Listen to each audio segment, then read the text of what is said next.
എന്നാലും ആ ചെറുക്കൻ്റെ കാര്യം ആലോചിക്കുമ്പോഴേ എന്തു പറ്റി? ഓർമ്മയില്ല, ഒന്നും ഓർമ്മയില്ല. ആ, തലേന്ന് നടക്കുന്ന കാര്യം അവൻ്റെ അടുത്ത് ചോദിച്ചാൽ അവൻ ഓർമ്മയില്ല. എന്ത് സംഭവം? എന്ത് സംഭവം എന്തു? എടാ ഈ കള്ളും കഞ്ചാവും മറ്റേ MDF എന്തോ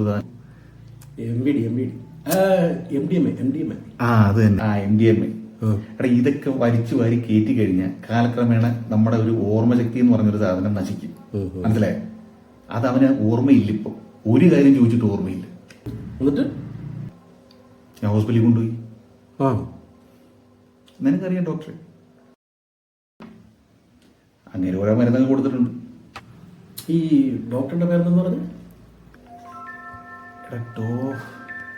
എടാ ചന്തമുക്കിൽ നിന്ന് ഇറങ്ങി വരുമ്പോഴേ അല്ലേ റൈറ്റ് സൈഡിൽ ഡോക്ടറുടെ പേരെന്തോ അതുകൊണ്ട് ചെക്കൻ്റെ പേരെന്ന് പറഞ്ഞു?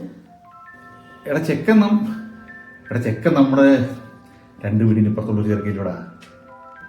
ഞാൻ ഇന്നലെ ഒരു റീൽ കണ്ട്, ഒരു ഡോക്ടർ പറയുന്നത്, പുള്ളിക്കാരൻ പറയുന്നതെന്ന് വെച്ച് കഴിഞ്ഞാൽ ഈ നമ്മുടെ ഈ ബദാമില്ലേ, ബദാം ഒരു 4-5 കഷ്ണം ബദാം എടുത്തിട്ട് അത് അതിൻ്റെ കൂടെ 2 വാൾനട്ടും വെള്ളത്തിലിട്ട് വയ്ക്കുക. തലേ ദിവസം രാത്രി വെള്ളത്തിലിട്ട് വയ്ക്കണം. തലേ ദിവസം വെള്ളത്തിലിട്ട് വെച്ചിട്ട് പിറ്റേ ദിവസം രാവിലെ എഴുന്നേറ്റിട്ട് വെറും വയറ്റിൽ കുടിക്കുക. സൂപ്പർ സാധനം എന്ന് പറയാം. നീ കഴിക്കാറുണ്ടോ? ഡെയിലി ഞാനിത് മിക്സ് ചെയ്ത് ഒരു ഗ്ലാസ്സിലിട്ട് വയ്ക്കും. പിറ്റേ ദിവസം രാവിലെ വെറും വയറ്റിൽ കഴിക്കാനായിട്ട് പോകും. പക്ഷേ ഇത് എവിടെ ഇട്ട് വെച്ചിരിക്കുന്നത് എനിക്ക് ഇതുവരെ ഓർമ്മ കിട്ടിയിട്ടില്ല. ആ ചെക്കൻ്റെ നമ്പർ കിട്ടിയിരുന്നെങ്കിൽ ഡോക്ടറുടെ പേര് ചോദിക്കാറ്.